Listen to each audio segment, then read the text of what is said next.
Correct. అవును. తరచు చూస్తే అందులోనే నా కార్యాచరణ ఉంది. రైట్. ఇది నిజంగా హోల్ హార్టెడ్గా చేయగలిగితే సమాజంలో కొంత మార్పు వచ్చినా అది గొప్పే. ఎగ్జాక్ట్లీ. రైట్. సో నా నిర్వచనంలోనే కార్యాచరణ ఉంది. ఇంకా వివరంగా అగైన్ జగన్ నెవర్ అగైన్ అనేది ఒక starting point. That's the most important aspect. Because అది జరిగిన నాడు అసలు ఇంక ఏమి మిగిలినవి ఏమి పనిచేయవు. అదొక భూకంపం, లేకపోతే అంటే అదొక కాన్సెప్ట్. ఆ కాన్సెప్ట్ నుంచి జరిగిన that is the biggest danger అండి. దాన్ని అవాయిడ్ చేసుకుంటూ, ఆ డేంజర్ని అవాయిడ్ చేసుకుంటూ ముందుకు ఎలా పోవాలి. Okay okay okay. సో ఇప్పుడు చాలా మనం మాట్లాడాం రాజకీయాలు వీటిల్లో. మళ్ళీ నేను జేఎన్ఏకే వస్తున్నా, జగన్ నెవర్ అగైన్ అనేది. ఎందుకంటే that is what your starting point అన్నారు కాబట్టి. మీరు ఒక ప్రెస్ మీట్లో పార్టిసిపేట్ చేశారు, పివి రమేష్ గారు, మీరు, ఇంకా వాళ్ళు. దానిలో సోలార్ ఎనర్జీ కార్పొరేషన్కి సంబంధించి ఒక 1700 కోట్లు కరప్షన్ జరిగింది. 1750 ప్రెసైజ్గా.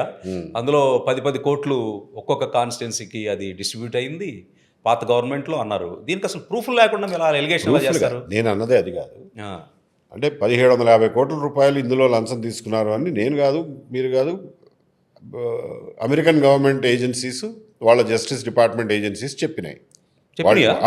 వాళ్ళు ప్రూఫ్ లేకుండా వాళ్ళు ఏం చెప్పరు కదా. అదానీది ఏదో వచ్చింది. ఎగ్జాక్ట్లీ. ఓహోహోహో. ఓకే. 1750 కోట్ల రూపాయలు సెకీ అదానీ డీల్లో జగన్మోహన్ రెడ్డి గారికి ముట్టినాయి అని చెప్పి ఇంత స్పష్టంగా చెప్పారు వాళ్ళు. మరి గవర్నమెంట్ ఏం చేస్తుందండి? అందుకేగా మేము మీటింగ్ పెట్టింది మరి. Okay, all right.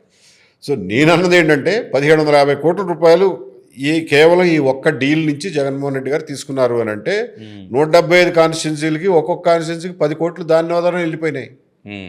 ఆయన ఎలక్షన్ ఖర్చులో పావు వంతు అయిపోయింది. 25% ఒక్క డీల్లో అయిపోయింది. ఇలాంటివి ఎన్ని డీల్స్ చేశారు అది చెప్తున్నారు మీరు. అలా చెప్పారు. మరి ఇది నిజంగానే నిజమైతే సరే, ఆ గవర్నమెంట్ వాళ్ళు ఏదో ఫారిన్ గవర్నమెంట్ నిజంగానే నిజమైతే కాదండి, అది పచ్చి నిజం. సరే, మరి ఈ గవర్నమెంట్ మీద మీరు పెట్టే ప్రెషర్ ఏంటి? మరి ఇది వాళ్ళు ఒక యాక్షన్ తీసుకోవాలి కదా. మేము పెట్టే ప్రెషర్ ఏమిటంటే, ఆల్రెడీ జస్టిస్ డిపార్ట్మెంటు గ్రాండ్ జ్యూరీలో కూడా వేసింది, ఇండైట్మెంట్ అయ్యింది.